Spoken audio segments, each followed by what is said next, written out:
Shalom, everybody. Hello, good evening. Welcome back to the channel. Amah Deborah, living Titus 2. For this platform, we're talking about how the aged women to teach the young. That is my platform. And while there's no one particular niche, if you will, on this channel that I have, I'm kind of all over the place in terms of from gardening to beekeeping to teaching to sharing to just all sorts of things. I'm hoping that anything and everything that I say can be a blessing to some, most, and even all that tune in. And for all of you that are and have been tuning in, thank you. I appreciate you. I really do. And if you would, take a minute to like the video, share the video, comment if you will. My numbers have gone up, but they've been a little bit sluggish lately. I think I'm at 450 some viewers. And of course, 1,000 is the goal, and of course, and beyond, if possible, if the Father sees fit.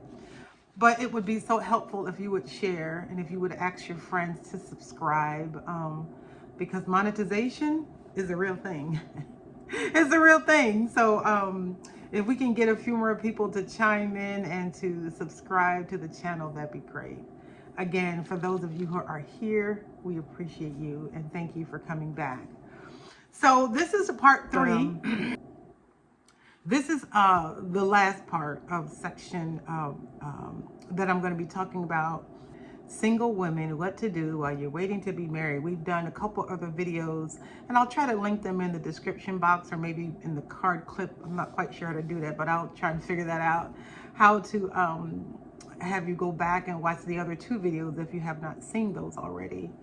But I want to finish up this particular video for singles because my desire is to go on to married couples next. For those of you who do not know, I have been married nearly 42 years.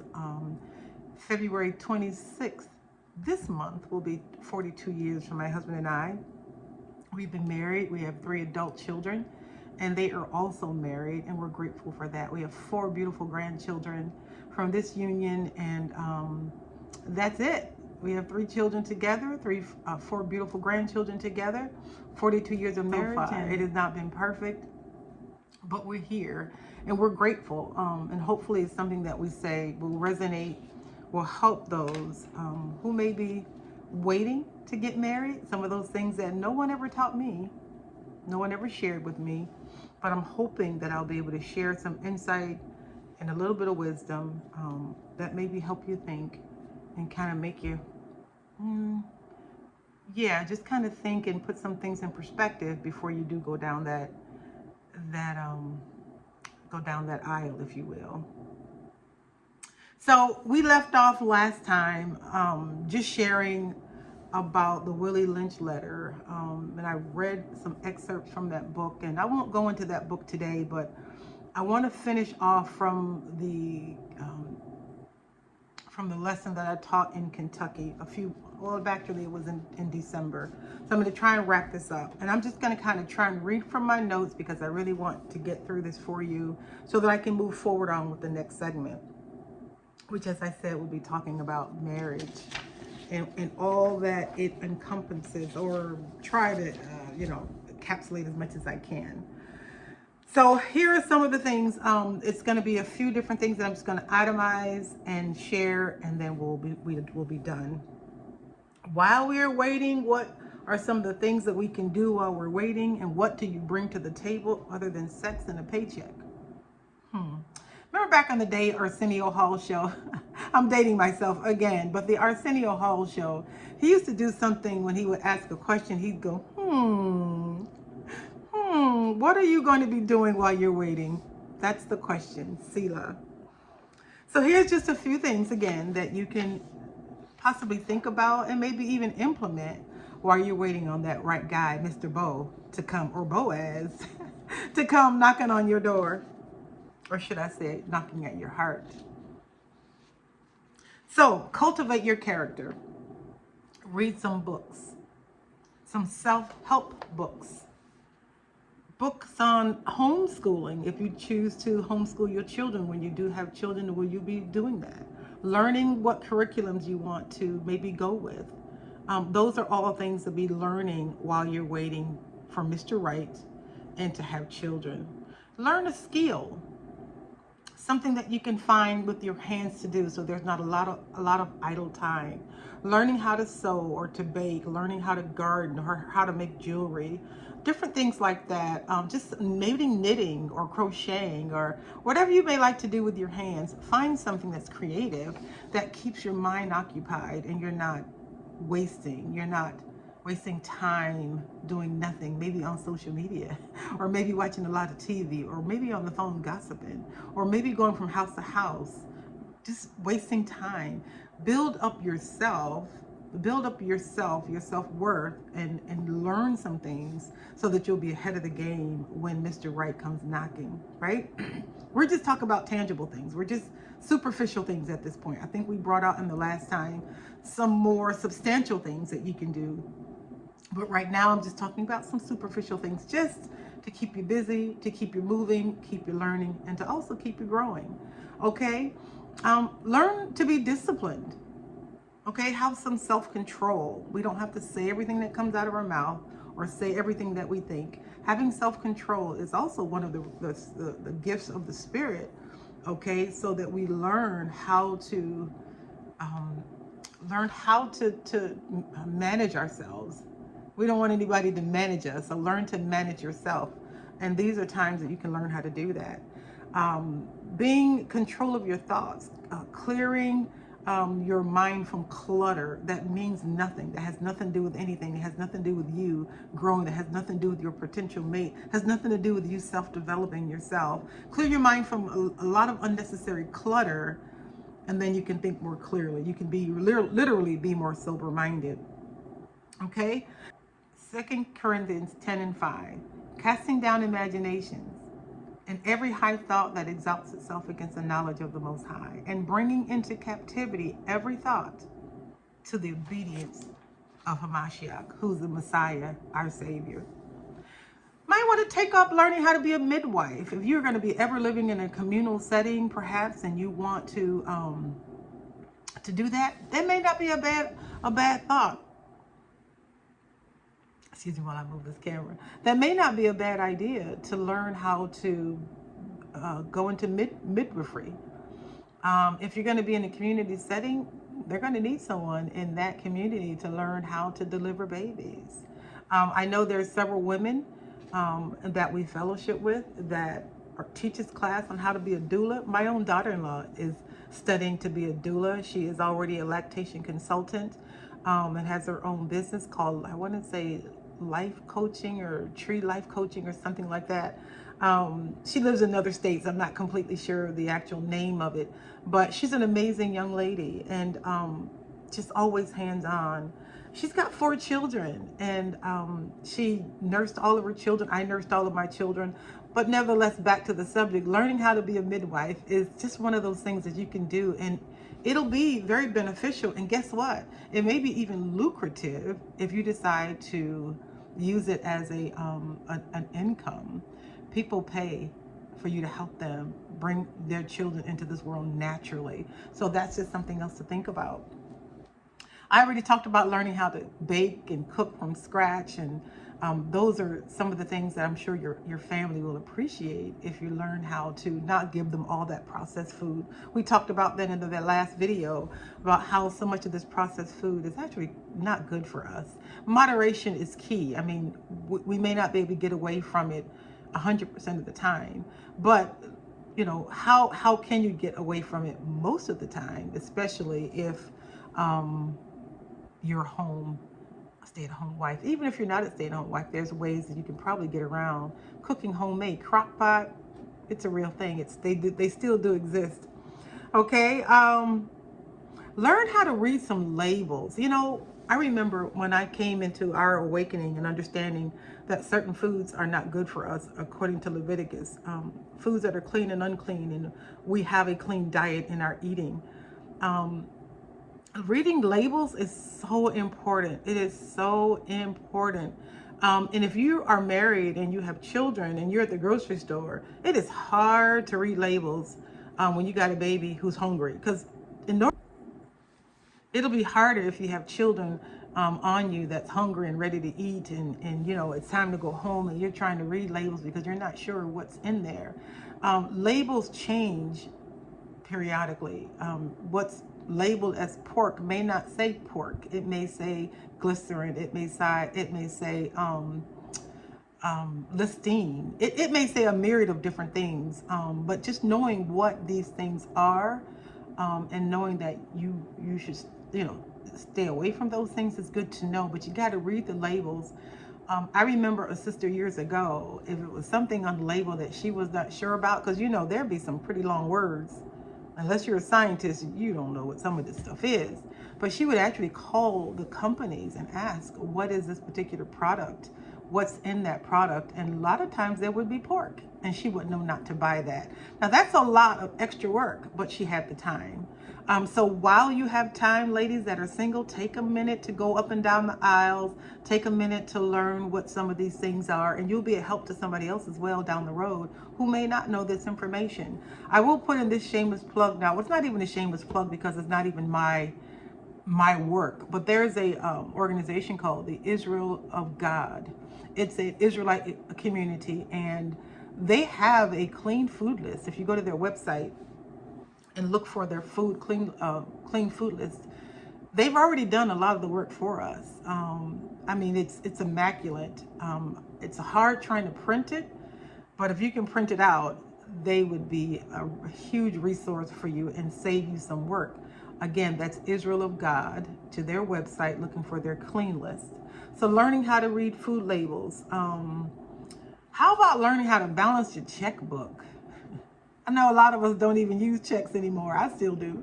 Not that often. I may do 1 or 2 a month. But nevertheless, do you know how to do a ledger? Do you know how to know how much money is in your account? How much money is coming out of your account? Because there's a lot of stuff that automatically comes out of accounts nowadays. And you've got to remember and know that's another way to trick us into being in deficit, where we don't balance, where we're in the hole. Because if you forget about a $200 bill that's coming out on the 5th of every month, and you go out and buy something, now you have an overdraft fee. And not only do you have an overdraft fee from the bank, you also have an overdraft fee from the people that you owe that money to. So it's just this proverbial thing where if you're not paying attention to what's coming in and what's coming out, you're going to always wind up being in the hole. So learning how to, whether you're doing it online on a spreadsheet, whether you have a bank ledger, whatever it is that fancies you, it's a good idea to start learning how to manage your money so that bills are paid on time and that your credit score is important. Let's talk about credit just for a hot second. Credit is a real thing. You want to buy a house one day, you want to get a vehicle one day, you want to get a credit card one day, whatever the situation may be, your credit score is important. Having anything over 700 is really, really good, because the better your credit score is, the less your interest rate is. And that is always good, because that means there's more money in your pocket and less money coming out of your pocket when it comes to paying the creditors back.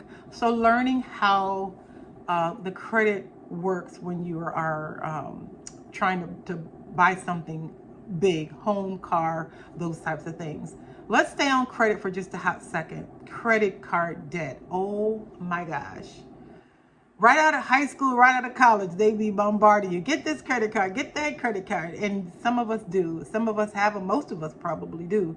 I have a couple of my own. One of the things we want to pay attention to that credit card is those interest rates. You know, we have 2 credit cards that my husband and I use. One of them, the interest rate is 24.99%. Oh my goodness. Highway robbery, right? And there's another one that's 7.99%. That's with the credit union that we have. We had that one probably over 30 years. So we keep that one for sure. But when you're dealing with credit cards, the higher your interest rate, the longer you'll be paying on that credit card. So they may give you, I'm going to give you an example. You have an $8,000 balance on your credit card. Your minimum payment is $50. Now, if you look at your statement really, really good, out of the $50 minimum payment that you make, let's just say $35.44 is going to the credit, the interest rate. It's not paying off the principal. So basically, you're only paying about $15 to $18 on your principal. And if you only pay the minimum balance every month, you will be perpetually paying that same only $18 to the principal every single month, which means you're going to be in debt for a long time to that credit card company. So some of the things you can do to bring that credit score or bring that balance down would be to pay a little bit more. Let's say, again, example, if your bill is $50 a month and you got an extra $50 this month, pay $100 on that bill, because now that same $32 that's going towards the interest, now the other $50 is going towards that bill. So the $18 and the $50, I know this may sound confusing, but it does make sense. Let's just say your credit card, your balance is $8,000 and your minimum payment is $50. Out of that $50, when you make your minimum payment, you're paying most of that payment to the interest on that card. You're paying just a small fraction of the actual bill. And if you're not paying attention to that, you'll be in this perpetual cycle of really just giving the bank your money. So the ideal thing to do would be to pay an additional amount, if you can, pay more on that minimum balance to get that balance down as quickly as you can. Because the more money you owe, the more money you pay. So when you get that balance down, let's say it was $8,000, you start to bring that balance down because you're paying a little bit more, you will start paying a lot less interest every month and more money will be going towards the principal. That's one thing that sometimes we don't get taught that. We don't always know that. We don't pay attention to that because we just whip out that credit card, but you don't realize that you're going to be paying on it for a very, very, very long time if you're not paying attention to the interest that you're paying, the minimum balance that you're paying, and also the actual amount of money that's going to your principal. Your principal meaning the actual amount owed, okay? Pay attention to that. That's important. When you start paying attention to that, you can start keeping that money in your own home. And that's just a little bit of wisdom on your part.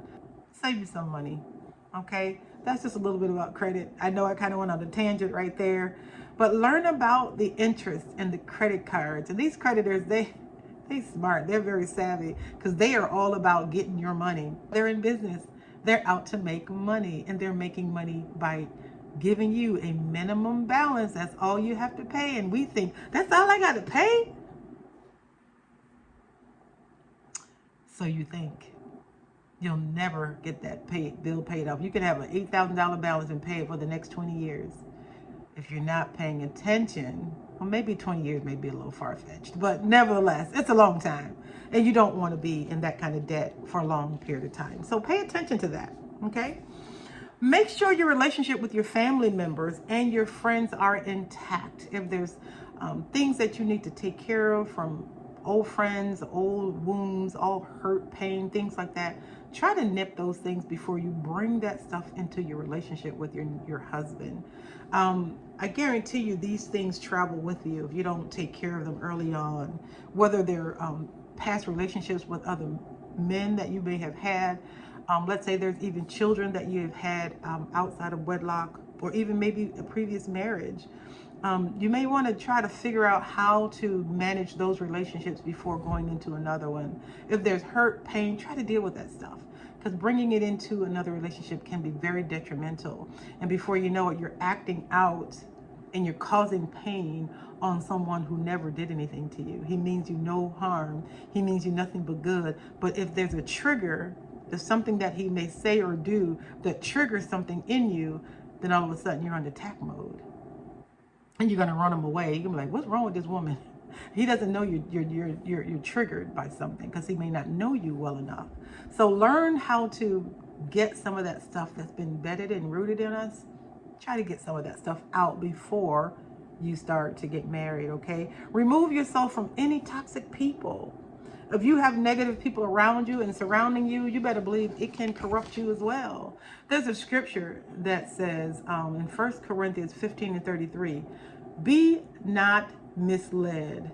Bad company corrupts good character. I'm going to read it again. Be not misled. Bad company corrupts good character. There's an old other word that says birds of a feather flock together. Y'all remember that one? Same thing. Pay attention to the company that you keep. If you're around a lot of negative people, eventually it will rub off on you. And you'll be in this perpetual mind of, well, why am I acting like that? People may start wondering, why are you acting like that? You weren't like that before. Start paying attention to the people that you're around. Surround yourself with positive people. Surround yourself with progressive people. People that want to learn, people that want to know, people that want to grow, people that want to attain and achieve something in life. You can never achieve anything with a mentality of woe is me. You won't be able to achieve anything if you have a negative mindset and everything is I can't, I won't, I shan't. It's not possible. And when you're around people that's speaking like that all the time, these spirits transfer. So you have to be careful. If it wasn't so, it wouldn't be in the Bible. I promise you. It's in the Bible for a reason. Right? So let's take care of all these toxic people that we may be around. Change your surroundings and pay attention to who you are keeping company with. Right? Dealing with any daddy issues that you may have. If your dad is still alive and you know you have issues, try to rectify that. Find your dad, have a heart-to-heart, clean up some things. He's still your father, and you want to honor and respect him as best you can. He may not have been there for you, but I guarantee you it's going to affect you some way or another. I was blessed to have my dad in my life. I was blessed that he was always there. My mom and dad stayed married until death they did part. So he was always in my life, and I'm grateful for that. He was a silent guy, but when I needed something and I needed to talk about something or he had to give correction, he spoke, and when he spoke, we listened. So if you can, and you can get in touch with your father, try to deal with those daddy issues so that you don't bring again that thing into your marriage and then expect your husband to give you everything that your daddy never did, because you'll be disappointed because he's not your daddy. He's not your dad. You may want to call him daddy, but he ain't your daddy. Okay. So you might want to just kind of work on that again if you can. Okay. As I mentioned earlier, if there's children in the relationship where they're from previous marriage or out of wedlock or whatever the case may be, try to handle the baby daddy issues. Talk about that with the new potential suitor that you may be marrying, and that what is that going to look like? How much of a role is he going to be able to play in those children's lives? Is he going to be daddy for them? Are you going to have boundaries and like, you can't tell my children that you ain't their father? How many women have we heard say that about their dad, stepdad? That's not his dad. He don't have to listen, or the children grow up, you're not my daddy. You know, they have that attitude, but yet he's the one putting food on the table. He's the one making sure they got clothes on their backs. He's the one making sure the lights are on and the cable is on and the water is running and the beat goes on, right? Let's think about that. So how is he going to relate to your children? Those are things you want to talk about with him and have those real conversations before you get married, because if not, it could be detrimental to the relationship down the road. Okay? Single women, I have something in here, and this is not to be offensive at all, but take care of your body. Take care of your body, even when it comes to just cleanliness. Make sure you're good in all those areas. I'm not going to get graphic, but you know what I'm talking about. Make sure you're good in those areas. Men are very visual. Have you ever been told that before? Men like to see you. They want to see you when you're married, okay? So take care of your body up close and personal. They want to see you. And if you're struggling maybe with some weight issues, start learning how to manage your weight. I was a lot thinner, of course, when I got married. Much thinner. When I got married. But I don't have 3 children now, and I'm 63. No excuse, just reality. But when you're looking for that guy, and you know he's a visual guy, most men do not go after large sized women. That's just the truth. And I hate to put it out there like that, but it's just the truth. Okay? So yeah, work on your body, work on your eating habits, work on exercise. And that might be something you can incorporate even when you get married. He may want to go with you when you go walking or go running or go to the gym or whatever the case may be. Okay? It's just something to think about. Learn the Bible yourself. I do want to touch on that real briefly because we know in today's world, in today's world, we may not know the scripture as well as we ought to. And we rely on other people to teach us, whether it be our pastor, whether it be our boré, whether it be our whoever it is. We may not take the time to learn the Bible ourselves. We may not take the time to understand the scripture and allow the Spirit to talk to us and give us insight. If you learn the word yourself, here's one thing I do know.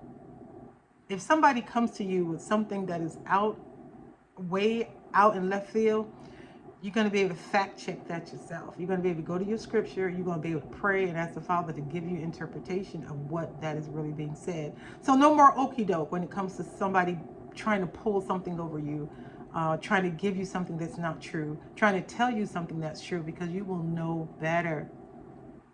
You will know better. That doesn't mean that a man cannot teach you anything. Your husband cannot teach you. I'm not saying that. What I am saying is to learn the Bible for yourself so that you will not be deceived.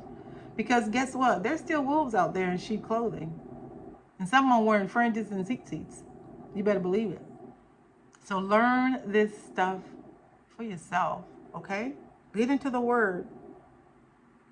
Learn how to be humbled and shamefaced. Look it up. Shamefaced. Your assignment. Look it up. You'll be surprised what the word shamefaced means. Did you not know that shamefaced is actually a biblical terminology for women to be shamefaced? Selah, what does that even mean? A lot of times we're not teaching that. We're not teaching what that means. Look that word up. Modest is a virtue in behavior and in character. Okay, let us not be loud and obnoxious and unruly, rolling our necks and rolling our eyes, and you can tell me what to do. I don't know who you think you are. You know, y'all know how we do. Y'all know how we do. We get to roll in that neck. I can't even do it no more, right? We get to roll in that neck and get to rolling them eyes, and I don't know who you think he is. Shoot, I'm grown. Y'all know we do that, right? So get your neck straight. Don't do it, okay? Let's not be embarrassing to ourselves, even to our partners. We have to be listening to our significant others when we are getting married. When you get married, you do know you'll have to submit to his authority, right? Please tell me you know that, because if you don't know that, you're already messed up. If you don't know that, you're already messed up and you're not ready for marriage. Okay? When you are married, know that you have to have a lot of things. I'm not saying everything, but that there should be some things that you just know based on what you've been taught. And some of the problem with today's society is that a lot of things we just don't know because we haven't been taught. We just haven't been taught. As I said before, no fault of ours. There's just some things that we just don't know. We just don't know.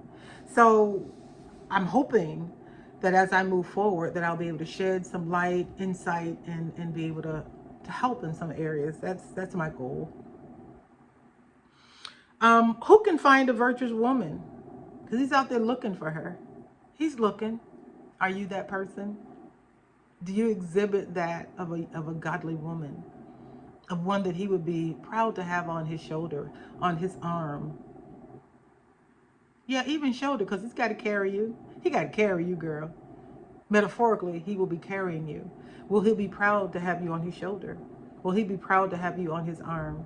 Will he be proud to call you his wife? Be the softer side of him. So often here in the American mindset, we can be very brash. We can be very hard.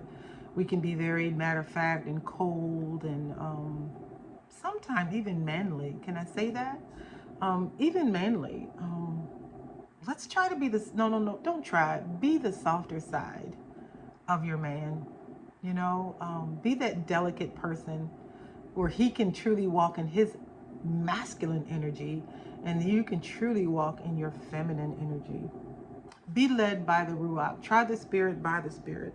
Okay? If a man is approaching you, well, I'm going to say in this particular culture, we are trying our best to learn how and what that should look like, in terms of going to your father, going to your uncle, going to your brother, going to your pastor, your mori, your teacher, your whomever it is that has a male influence in your life, so that he can help you navigate some men, because there's some men that are tricksters out there.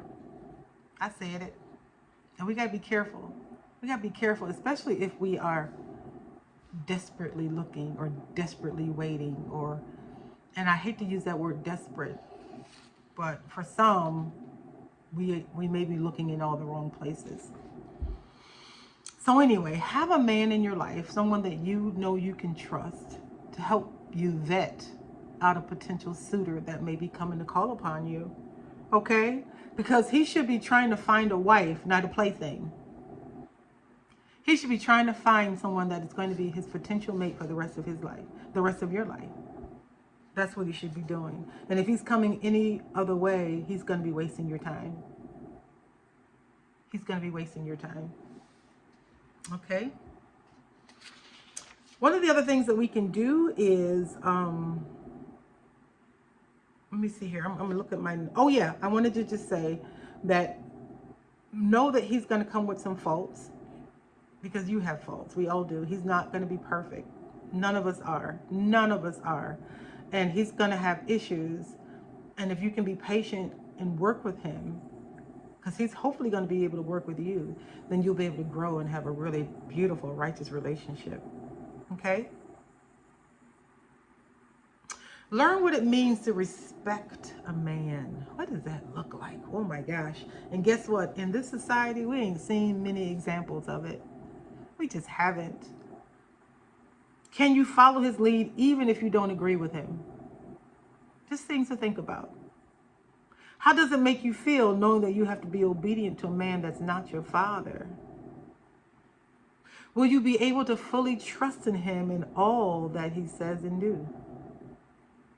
Can you submit to his authority?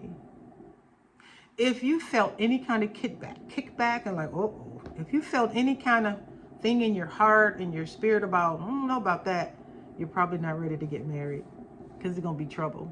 You're probably not ready yet. If you can say yes to all of those questions, nice job. Nice job. But for the most of us, most women, and particularly here in the United States, we have to do some work, because we have been systematically taught not to trust our men, taught not to rely on them, taught not to depend on them. I'm going to talk about a little bit more of that during our marriage session. But these are the things that we have to think about, because these are the things that will make your husband happy. When he knows he can trust you and you can trust him. Okay, there's a proverb that says something about he can safely trust you. And when your man can safely trust you, that's huge. That's huge. Okay? Have morals and standards. Okay? Don't give away. I think Steve Harvey said it once. Don't give away your cookies. Y'all know what I'm talking about. Don't do that. An easy prey, an easy person, men will probably be peeping that out. In the world, yep, and still didn't get married. But over here, we're trying to find righteous men that will want to marry us. So having sex prior to marriage, don't do that. Because I guarantee you, he'll move on to somebody else. Have some standards. No means no. I don't care if you're in this walk or in this awakening. I don't care where you at. No means no. And any other thing is rape. Any other thing is rape, okay? So if you're saying no, ladies, it should be a no, and he should respect that. Matter of fact, you shouldn't even be asking, because it's sex that consummate the marriage, not the other way around.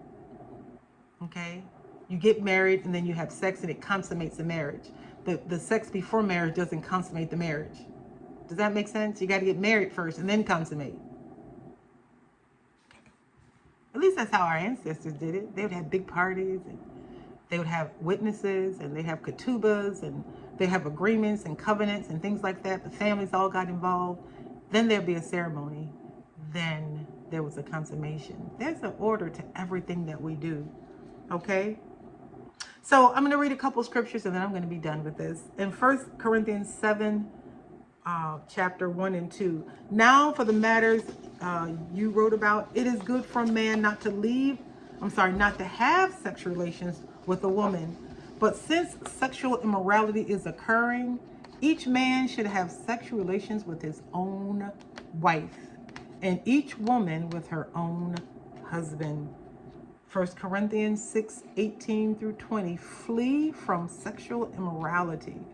All other sins a person commits are outside of the body, but whoever sins sexually sins against their own body.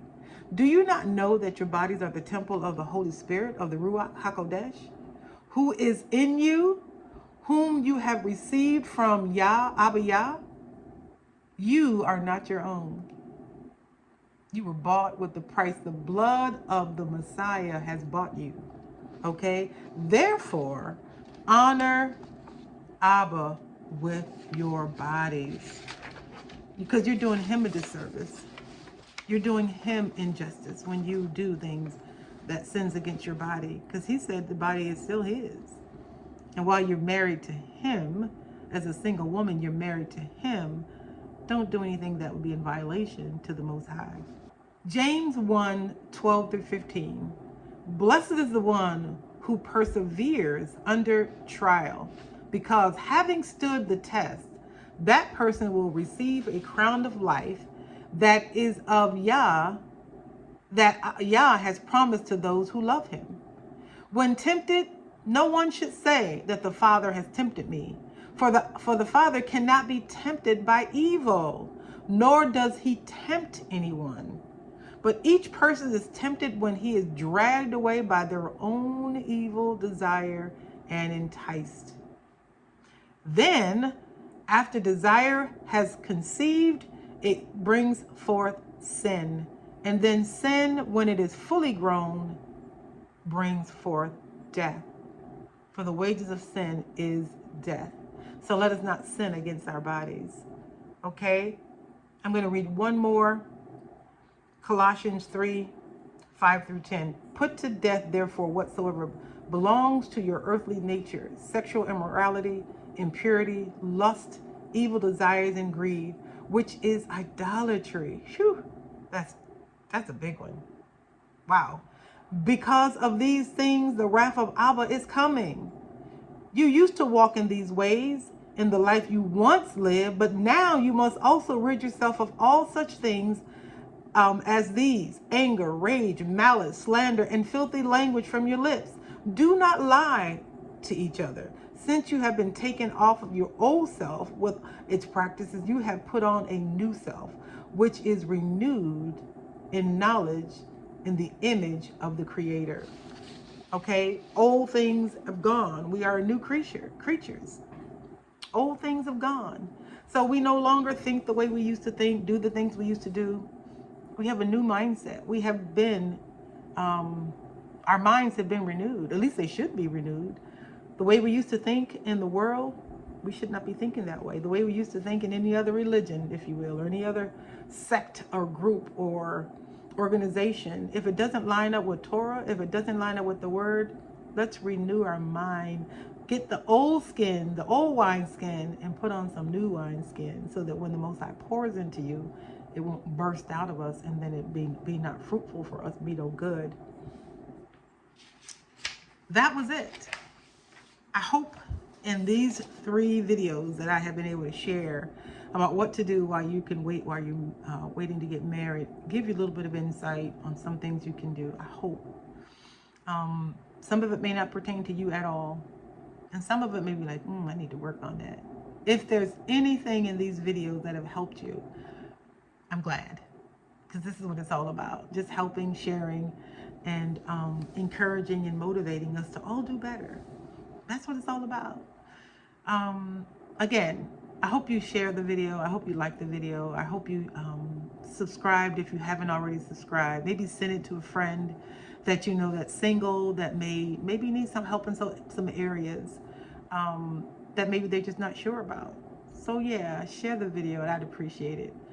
Well, this was the last of this, as I said, this series. The next time you see me, we'll be talking about marriage, and we'll still be coming from the Willie Lynch letter, but coming from a little bit different perspective. And I believe it'll be a blessing to all those that are married and even wanting to be married down the road. So again, thank you for watching. And until we meet again, y'all have a blessed day. Shalom, shalom for now, and be blessed.